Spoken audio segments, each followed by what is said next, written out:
আসসালামু আলাইকুম রহমতুল্লাহ। আশা করি সবাই ভালো আছেন। আলহামদুলিল্লাহ, আমরা ফ্রি কোরআন শিক্ষা কোর্স এর 9টি ক্লাস ধারাবাহিকভাবে শেষ করেছি। আজকে আমাদের 10 নম্বর ক্লাস শুরু হবে। চলুন দেরি না করে আমরা ক্লাসে চলে যাই।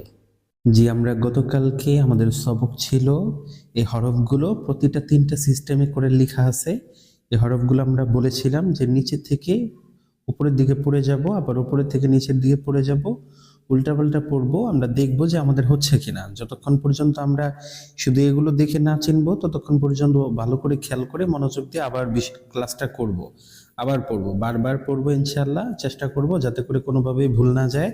উল্টাপাল্টা বলার ক্ষেত্রে যখনই দেখব সাথে সাথে করে যাতে আমার উচ্চারণটা মুখে এসে যায় বা আমি এটা সাথে সাথে চিনে ফেলতে পারি, সেদিকে খেয়াল খেয়াল করবো ইনশাল্লাহ। ঠিক আছে, আজকের সবক হচ্ছে আমরা পৃষ্ঠার এই অংশটুকু ইয়াদ করব।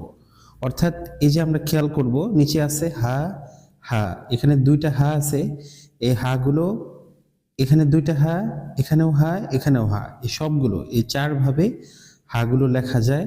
তো এই বিষয়টা আমরা খেয়াল করব। মিম এভাবেও লেখা যায়, এভাবেও লেখা যায়, এভাবেও লেখা যায়। তো সামনে এইভাবে আসবে বিভিন্নভাবে। তো সেগুলো আমরা এই পৃষ্ঠা যদি পারি, এই বিষয়গুলো যদি খেয়াল করি, তাহলে সামনের গুলো সহজ হয়ে যাবে ইনশাআল্লাহ। তাহলে লাম এভাবেও লেখা হয়, এভাবেও লেখা হয়। লামের সাথে যদি কোনো হরফ একসাথে করা হয় তো তখন প্রথমে এইভাবে লিখে এরপরে দিয়ে লম্বা দাগ দিয়ে এরপরে অন্য হরফ লেখা হয়।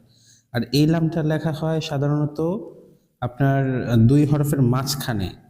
যদি তার আগেও কোনো হরফ থাকে অথবা লামের পরেও কোনো হরফ থাকে তখন লামটা স্বাভাবিকভাবে এইভাবে লেখা হয়। তো এইভাবে আমরা প্রতিটা হরফ খেয়াল করব। ঠিক আছে ইনশাল্লাহ। হা, হা, মিম, লাম, কাফ, কফ, ফা, গইন, আইন, দদ, সদ। তো আমরা এগুলো দেখেও যেন পড়তে পারি। এই লাইনটা আমরা আটকায় রাখবো হাত দিয়ে ধরে। এরপর ট্রাই করব যে আমরা পড়তে পারছি কিনা, নিচের থেকে এই লাইন পড়তে পারছি কিনা, নিচের থেকে উল্টাপাল্টা এইভাবে আমরা ধরবো। ধরে এরপর আমরা ওই লাইনটা ট্রাই করবো ইনশাল্লাহ। তো যতক্ষণ না আমরা চিনতে পারবো এবং বুঝতে না পারবো ততক্ষণ পর্যন্ত আমরা এটা ট্রাই করতে থাকবো, শিখতে থাকবো, মনোযোগ দিতে থাকবো ইনশাল্লাহ। ঠিক আছে, আজকের ক্লাস এ পর্যন্তই। সামনের ক্লাসটি আরো গুরুত্বপূর্ণ ইনশাল্লাহ, অবশ্যই আমরা সবাই উপস্থিত থাকবো। ঠিক আছে, আসসালামু আলাইকুম রহমতুল্লাহ।